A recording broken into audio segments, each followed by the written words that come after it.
Җиһангирның үлгәненә ышанмады. Тик аны кайдан, ничек эзләп табарга белмәде. Бергә ут эчендә йөргән әхирәте үз ягына чакыргач, ике дә уйлап тормады. Аның белән китте дә барды. Әнисенең үлгән хәбәрен алган иде ул. Авылына кайтуның кирәген тапмады.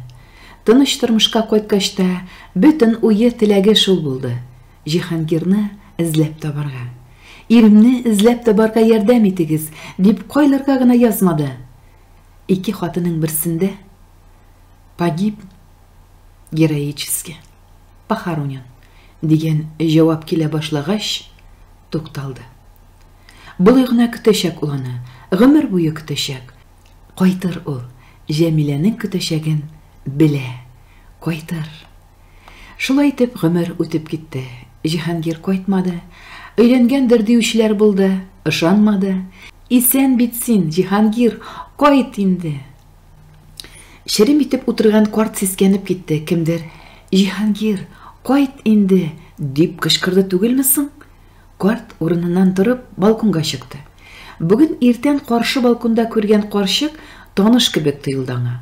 Ул карчыкның үзен тәрәзә пәрдәсе аша күзәткәнен дә күрде.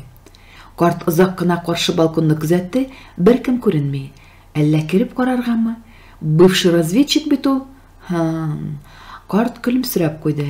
Бер җилкәсез, аяксыз разведчиктан эш чыгар микән? Салкынча җилдән калтырата башлагач, карт фатирга кирип телевизор каршына килеп утырды. Сугыш турында кино күрсәтәләр. Сафсата. Чын сугышның ни икәнен белмәгән кеше төшергәндер моны. Телевизорны сүндерде карт. Монда ялганны карый алмый ул. Сугыш кырында ятып калган меңләгән солдат дуслары үпкәләр. Аны туфрак астыннан кемнәр казып алган, кем коткарган, кем теткәләнеп беткән канлы гәүдәсен ташлап калдырмыйча врачлар кулына тапшырган. Буларны белмәде Җиһангир. Тәненең сөяге сөяккә шәрдәкләнеп бетсә дә, аңы бар иде батыр ирнең. Наркозсыз аягын пышкы белән кискәндә дә Җәмиләсе белән сөйләшеп ятты. Кайгырма, бәгърем, берсе кала бит әле. Синдәге икене кушсаң, 3 була бит ул, ә 3 аяк ул инде көч.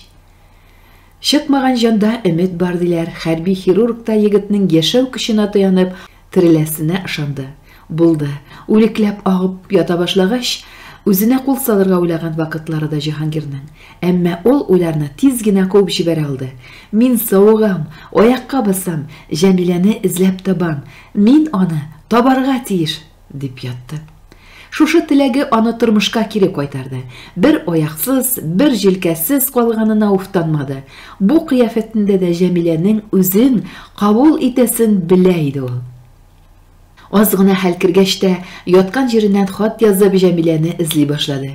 Икенче язган хатына ук «Ваша жена похоронена» дигән җавап килсә дә, өметен үзмәде. Язуын дәвам итте. Ара-тирә килгән җавапларда бер үк сүзләр булгач, язудан туктады. Тикшермидә язылган җавапларны көтеп ятудан мәгънә булмаячак инде. Җиңү көнен лазаретта операция өстәлендә каршы алды. Бусы күңелендә ачы бер хис туйдырды. Җиңү байрагын тотып керәсе иде шул Берлин урамнарына. Җиһангирга 17 операция ясадылар. Ул инде лазаретның хирургы белән туганлашып, аның өендә яши башлаган иде. Лазаретка килеп китеп кенә йөрде. Яртышар ел дәваланып яткан чаклары да булды. Сызланулар, наркозлар үз эшен эшләдеме, Җиһангирның күңеле төште. Ул инде элеккечә ашкынмай, Җәмиләне табырга да тырышмай, аны бу тормышта берни куандырмай иде. Сызланулары бик каты иде шул.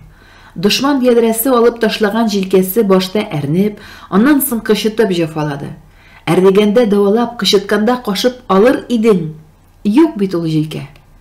Гаҗәп, ничек сызлый ул? Киселгән аягының бармаклары белән дә шул ук хәл. Я үтереп сызлый, я үтереп кычыта. Юкса, аякта бармаклар да юк. Җиһангирның хәлен чамалаган хирург аңа бик яхшы киңәш бирде. Сиңа безнең як килешмәй. Син я козыклар, я үзбәкләр белән яшәп кара әле. 5 елдан яңа тугандай булырсың. Ике якта да танышларым бар, үзең сайла. Мин ярдәм итәрмен. Җиһангир Ташкент каласына юл тотты. 5 түгел 8 ел яшәде ул таныш бабайда. Бабай үлеп киткәч, үзенең җимерек булса да сәламәт тәненә ышанып, туган ягына кайтып китте. Җәмиләнең туган ягына да кайтты ул. Монда аны котышкыч хәбәр белән аяктан йыктылар. Җәмилә юк, ул үлгән. Аның Җәмиләсе үлгән. Сугыш кырында бер тапкыр да яраланмаган Җәмиләсе йогышлы ширдән үлеп киткән.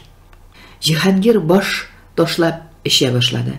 Үзенә кул салмаячак ул, аракы эчеп үләчәк. 3 елдан соң аракының үзен җиңә алмаячагын белгәч, туктады. Үзен тәртипкә китерде, сак хезмәтенә эшкә урнашты.